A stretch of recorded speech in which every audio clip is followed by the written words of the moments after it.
Welcome to the Narrative Observation and Documentation Workshop. This is presented by the Student Assessment Unit at the Ministry of Education and Information. My name is Rena Hernandez. Meet the rest of the team. We have Natalia Chattergoon Singh, Joanna Marugo, Shanique Bailey-Wright, Jocelyn Robinson-Edwards, and Medalise Breen. This workshop is designed to equip early childhood educators with the skills and knowledge to effectively implement narrative observation and documentation techniques in their classrooms. By mastering these methods, you will be able to enhance your evaluation practices, better understand your students' developmental progress, and create more inclusive and individualized learning experiences. Throughout this workshop, we will explore the definitions, purposes, and practical applications of anecdotal records, running records, and narrative observations. You will learn how to systematically observe, document, and analyze children's behaviors and interactions, enabling you to be making informed instructional decisions and foster meaningful communication with parents and families. We begin all of our sessions with engaging icebreakers to set the tone for the collaboration and the learning that we are going to do. Today's icebreaker is observation in action. Two truths and a tale. We will form groups of 4 to 5, and each person will think of 3 statements, 2 truths and a fictional statement. For example, my 3 statements might be: I have been teaching for 10 years. I once met a famous author. I can speak 5 languages fluently. Each person in the group will think about the statements that have been made, think about them, and listen very closely, making observations as they go along, and decide which is the tale among the 3 statements that have been made by the individual. After everyone has guessed, the speaker will now reveal which statement is the tale. This activity requires careful listening and observation skills, and these are critical in narrative observations in the classroom.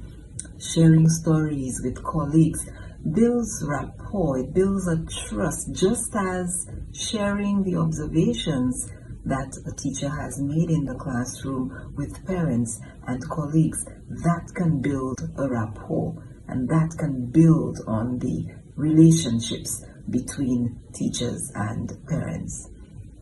In addition to that, it subtly reinforces the importance of paying attention to details, and that is important in narrative observations as well.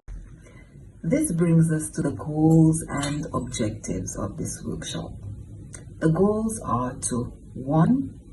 To deepen the educator's understanding of narrative observation and documentation techniques. 2. To enhance educators' ability to use observational data to inform instructional planning and individualized support. 3. To foster effective communication with parents and families through clear, objective documentation. By the end of this workshop, participants will be able to define and differentiate between anecdotal records, running records, and narrative observation, apply systematic observation techniques to gather accurate and meaningful data about children's behaviors and progress. 3. Create clear, objective, and detailed anecdotal and running records. 4. Use observational data to identify patterns, strengths, and areas of growth in children's development. And 5. Reflect on their observations to adapt teaching strategies and to create inclusive learning environments. Let me now introduce you to my colleague from the Ministry of Education and Information, Miss Natalia Chattergoon Singh, who will continue with our workshop today. Good day, everyone. It's an absolute pleasure to be here. My name is Miss Natalia Chattergoon Singh, and I would like to start by defining what observation is. Observation is a systematic method of watching, listening, and documenting behaviors, actions, or events to gather accurate data. It's a powerful tool used to measure children's progress, track developmental milestones, and understand their social interactions. As Peterson and Elam noted in 2020, observation is the key to understanding children's unique needs and strengths. This quote highlights the importance of observation in tailoring our approach to meet each child's individual needs. On the screen, you'll see an image of a teacher observing children in a classroom. This is a great example of how observation happens in real-world settings, quietly, intentionally, and with a focus on understanding. Documentation. Documentation is the process of systematically recording and preserving information gathered during observations. According to Clay 2019, in the context of running records, documentation involves carefully noting a student's reading behaviors, errors, and strategies in a structured and consistent manner. By creating a permanent record of these behaviors, documentation allows for deeper analysis and reflection, helping educators track progress and tailor instruction to support each student's reading development. According to Fountas and Pinnell 2018, narrative observation, also known as anecdotal records, involves documenting a detailed account of a student's behavior, activities, and interactions during a reading exercise. This qualitative and contextualized approach provides insight into the student's reading habits, highlighting their strengths, challenges, and areas for growth. By capturing authentic learning moments, narrative observations help educators make informed decisions to support each child's reading development. Now let's talk about anecdotal records. These are brief factual accounts of specific incidents or behaviors. They include actions, direct quotes, and observable behaviors without any assumptions or interpretations. Anecdotal records are incredibly useful because they help track a child's progress over time. They also provide an opportunity to build rapport with parents and families. By sharing these records, teachers can communicate effectively about a child's progress, strengths, and areas for improvement. So now that we know about anecdotal records, let's discuss some of its key features. Key features of anecdotal records include the date, time, context, and objective details. These elements ensure the records are clear, accurate, and useful for future reference. As you can see on the screen, there is an example of an anecdotal record template. Notice how it's structured to capture essential information in a concise and organized way. Now this raises a key question: the importance of anecdotal records. Now, anecdotal records help teachers reflect on their lessons and adjust them to better suit the needs of each child. This supports the creation of an inclusive and meaningful learning curriculum that addresses individual needs, helping all children progress at their own pace. By documenting observable behaviors and events, anecdotal records not only support parent-teacher communication, but also serves as an important tool for instructional planning and individualized support, ultimately benefiting both the teacher and the child's development. Thank you so much. I will now hand you over to my colleague, Miss Jocelyn. Let's look at a practical example of an anecdotal record. This one was taken during a small group reading session. Here's what was observed. Jessia is showing growing confidence in reading. She has some difficulties blending her control vowels, but is able to self-correct. Despite these challenges, she remained engaged and motivated. Based on these observations, the next step include practicing blended strategies to strengthen her skills, using decodable text to build her confidence further. Screen. You will see a sample anecdotal record with the teacher's notes. This example demonstrates how observation can guide actionable next step to support a child's growth. Now, let's get into the concept of running records. This is a methodological way to document a student's reading behavior, mistakes, and strategies using a reading session.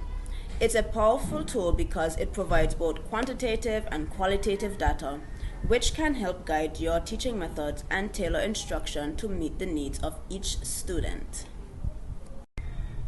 To create a running record, follow these steps. 1. Observe and document everything the child says and does during the reading session. This includes their correct responses, errors, self-corrections, and even the tone or body language. 2. Use abbreviations or shorthand to make the process more efficient.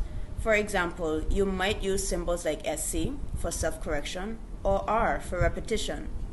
And 3. Analyze the record.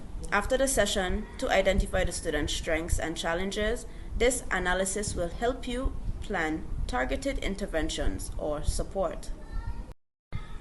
On the screen, you will see an example of a running record with coding symbols. Notice how the symbols and shorthand make it easier to capture the student's reading behaviors in real time. This visual will help you understand how to structure your own running records. Let's look at practical examples of a running record in action.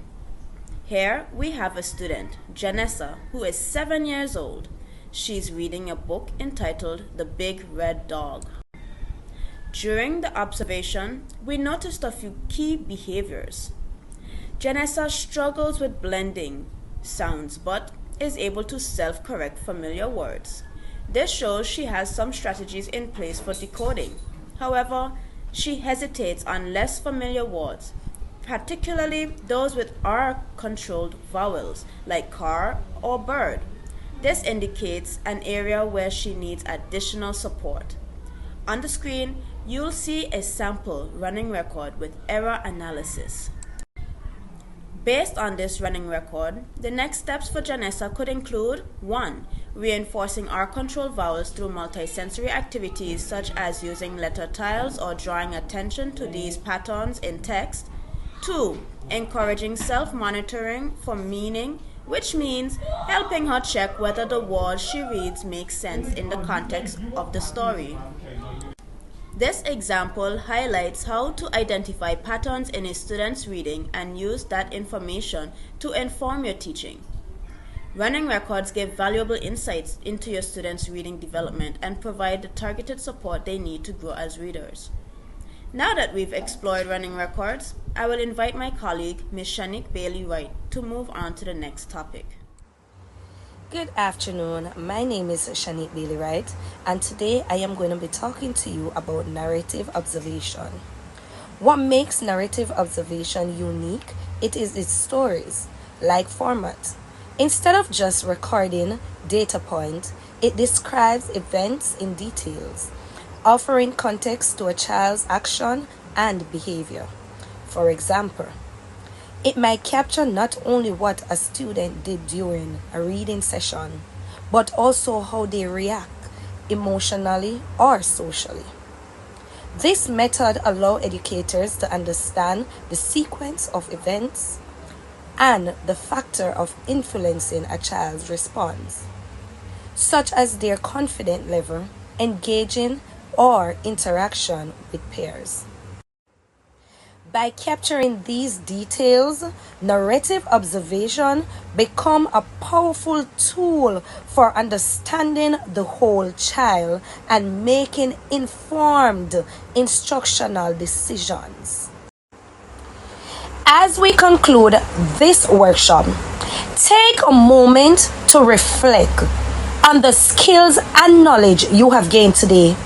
Narrative observation and documentation are powerful tools that not only advance your ability to understand and support each child's unique development, but also strengthens your communication with parents and families.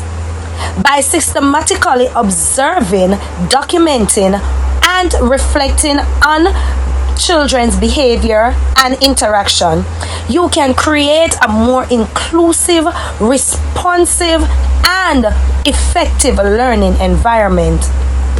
Remember, the key to a successful observation is objectivity, actions to details, and a commitment to continuous reflection. As you return to your classroom, we encourage you today, apply these techniques consistently and share your experience with your colleagues. Today, we can ensure that every child receive the support they need to strive. Are there any questions for us today? Please provide us with your feedback. It is extremely important for us at the ministry. Thank you for your active participation today, and we wish you continued success in your journey as an early childhood educator. Bye for now.